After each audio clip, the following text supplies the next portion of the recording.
వ్యవస్థలు సిద్ధంగా ఉన్నారనే విషయాన్ని నేను మనవి చేస్తున్నాను. ఇక ఆఖరుగా జగన్మోహన్ రెడ్డి గారు వచ్చిన తర్వాత ఎలాగుందరా అంటే ఇంట్లో వెలుగుపోయే కరెంటు బిల్లులు పెరిగిపోయాయి కాబట్టి మనమే స్విచ్ ఆఫ్ చేసి చీకట్లో ఉంటున్నాం. మరి కంచంలో కూడిపోయే ధరలన్నీ పెరిగిపోయాయి. సరే చాలినటువంటి తిండి ఇంట్లో వెలుగుపోయే కంచంలో తిండిపోయే అన్నం లేకుండా పోతుంది. బడికెళ్తే ఇంగ్లీషురా, బడికెళ్తే తెలుగు పోయే, తెలుగు చెప్పరట. నదిలో ఇసుక మాయమైపోయే, ఇసుక ఏమైపోతుందో పోతుంది.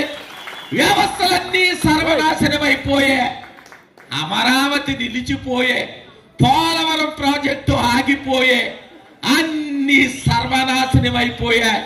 ఇక పోవడానికి ఏముందరా బాబు అంటే ఆయన ఆలోచించాడు. సంక్రాంతి కానుకపోయే, క్రిస్మస్ కానుకపోయే, రంజాన్ తోపా పోయే, చంద్రన్న బీమా పోయే, 5 రూపాయలకి పట్టెడు అన్నం పెట్టి అన్నాకేటన్ పోయే. ఇక పోవడానికి ఏముందరా ఈ ఆంధ్ర రాష్ట్రంలో గోవిందా గోవిందా అని ఆలోచిస్తున్నటువంటి రోజులు.